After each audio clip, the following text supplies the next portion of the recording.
السلام علیکم۔ اعوذ باللہ من الشیطان الرجیم، بسم اللہ الرحمن الرحیم۔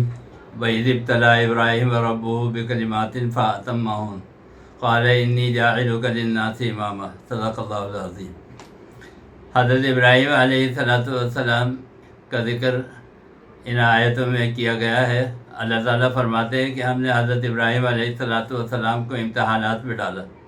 یوں تو آپ کے بڑے سخت اور کئی امتحان لیے گئے، لیکن 3 امتحان ایسے تھے جس میں نمرود سے مناظرہ ہے، حضرت ابراہیم علیہ السلام کو آگ میں ڈالے جانا ہے، اور اس کے بعد اپنے بیٹے کی قربانی دینا ہے، حضرت ابراہیم علیہ السلام کو جلا وطن کرنا ہے۔ یہ بڑے بڑے امتحانات تھے۔ حضرت مولانا جلال الدین رومی رحمۃ اللہ علیہ فرماتے ہیں، کتاب اللہ برکت سے قضا نہ کنیم، نام اوراد اولیاء نہ کنیم۔ ہم کسی کا نام اپنے دوستوں کی فہرست میں اس وقت تک نہیں لکھتے جب تک کہ اس کو کسی آزمائش سے گزار نہ لے، اس کا امتحان نہ لے۔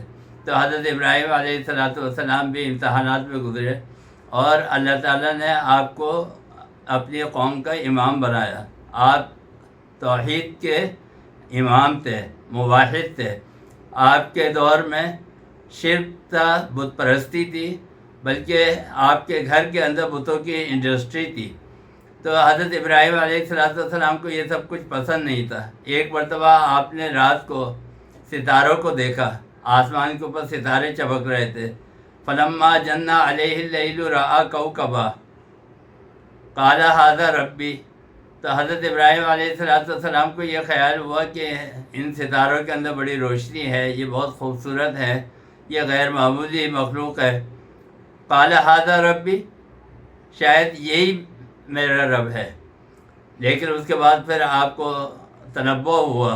فلما افل قال لا احب الآفلین۔ جب آپ نے دیکھا کہ یہ غروب ہو گئے، تو حضرت ابراہیم علیہ السلام نے کہا کہ غروب ہونے والا جو ہے یہ میرا رب نہیں ہو سکتا۔ اس کے بعد آپ نے چاند کو دیکھا، اس کی بڑی خوبصورت بناوٹ تھی، اس کے اندر چاند کے اندر بہت زیادہ روشنی تھی، چاندنی تھی۔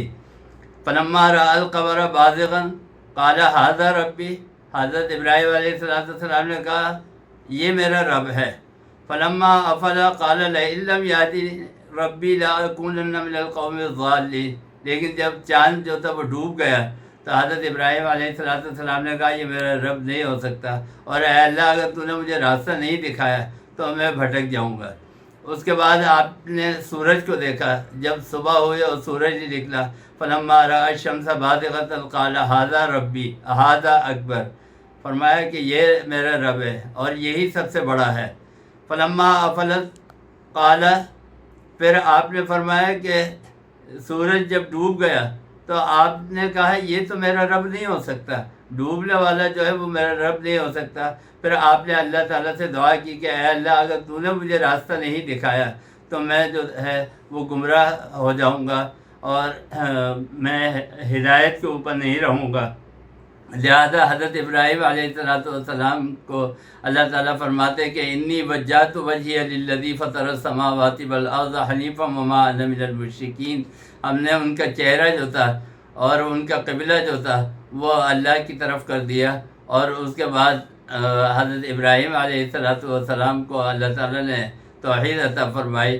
یہ توحید کے دلائل تھے جو حضرت ابراہیم علیہ السلام نے اللہ تعالیٰ کی توحید کے لیے وہ قوم کے سامنے پیش کیے، اور کہا کہ غروب ہونے والی چیز، جن ستاروں کو تم مانتے ہو، جس چاند کی تم پرستش کرتے ہو، اور جس سورج کی تم پوجا کرتے ہو، یہ ڈوبنے والے اور غروب ہونے والے جو ہے یہ تمہارا رب نہیں ہو سکتے۔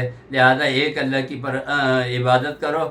یہی حضرت ابراہیم علیہ السلام کی تعلیمات ہے۔